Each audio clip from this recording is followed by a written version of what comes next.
Welcome to 7 live TV में आप सभी का स्वागत है। यूपी में 2 सीटों के लिए होने जा रहे एमएलसी चुनाव में समाजवादी पार्टी ने अपने प्रत्याशी उतारे हैं। नाम वापसी न होने की वजह से अब वोटिंग से चुनाव होगा। 2 सीटों के लिए 29 मई को वोटिंग होगी। संख्या बल न होने से इसके बावजूद समाजवादी पार्टी द्वारा मैदान में प्रत्याशियों को उतारने की वजह को लेकर फिलहाल खूब चर्चा हो रही है। दरअसल सपा ने एक ओबीसी और एक दलित उम्मीदवार को मैदान में उतारा है। इसके साथ ही बीजेपी विधायकों से अपील की है कि दलगत राजनीति से ऊपर उठते हुए सपा प्रत्याशियों को वोट दें। दरअसल सपा की कोशिश बीजेपी को ओबीसी और दलित विरोधी बताने की है। हार के बावजूद समाजवादी पार्टी यह बताएगी कि भारतीय जनता पार्टी पिछड़े दलितों और गरीबों के खिलाफ है।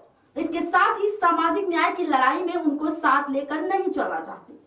आपको बता दें कि बनवारी लाल कंछल और लक्ष्मण प्रसाद आचार्य के इस्तीफे के बाद दोनों सीटें खाली हुई हैं। बीजेपी की तरफ से मानवेंद्र सिंह और पद्मसेन चौधरी को एमएलसी प्रत्याशी बनाया गया है। अगर संख्या बल की बात करें तो बीजेपी प्रत्याशियों की जीत तय है, लेकिन समाजवादी पार्टी के मुखिया अखिलेश यादव ने बीजेपी विधायकों से अपील की है कि सामाजिक न्याय को ध्यान में रखते हुए दलगत राजनीति से ऊपर उठते हुए सपा प्रत्याशी को जिताएं।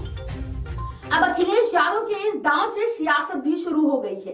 एमएलसी चुनाव में सपा प्रत्याशी रामजतन राजभर और रामकरण निर्मल ने भी बीजेपी के ओवैसी और दलित विधायकों और मंत्रियों को खुला पत्र लिखा है।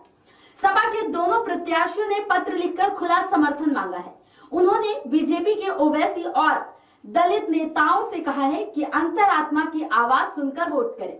सपा प्रत्याशियों ने डिप्टी सीएम केशव प्रसाद मौर्य, मंत्री आशीष पटेल, संजय निषाद, अनिल राजभर चौधरी, लक्ष्मी नारायण, स्वतंत्र देव सिंह और दिनेश खटीक को पत्र लिखा है। इसके साथ ही सुहेल देव भारतीय समाज पार्टी के अध्यक्ष ओम प्रकाश राजभर को भी पत्र भेजा गया है। पत्र में सामाजिक न्याय की दुहाई दी गई है और कहा गया है कि गरीब दलितों और ओबीसी का बीजेपी में कोई स्थान नहीं है। दलितों के अधिकारों को भारतीय जनता पार्टी खत्म कर रही है। सामाजिक न्याय की धज्जियां बीजेपी उड़ा रही है। उधर उत्तर प्रदेश सरकार में पिछड़ा वर्ग आयोग के पूर्व अध्यक्ष रहे और पूर्व मंत्री रामाश्रय विश्वकर्मा ने कहा कि विधान परिषद के चुनाव में भारतीय जनता पार्टी का चेहरा खुलकर सामने आ जाएगा। उन्होंने कहा कि सपा के 2 एमएलसी प्रत्याशी में से एक ओबीसी वर्ग और एक दलित वर्ग से आता है।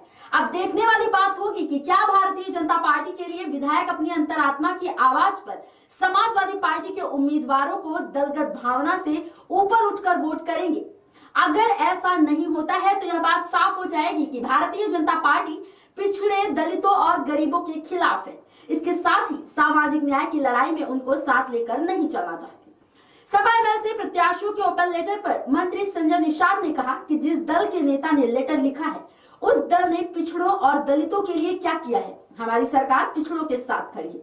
भाजपा में योजनाएं धरातल पर पहुंच रही हैं। समाजवादी पार्टी ने पिछड़ों के नाम पर ठगा है। उस पार्टी में रहकर अंतरात्मा की बात कर रहे हैं जिसने पिछड़ों का सम्मान नहीं किया।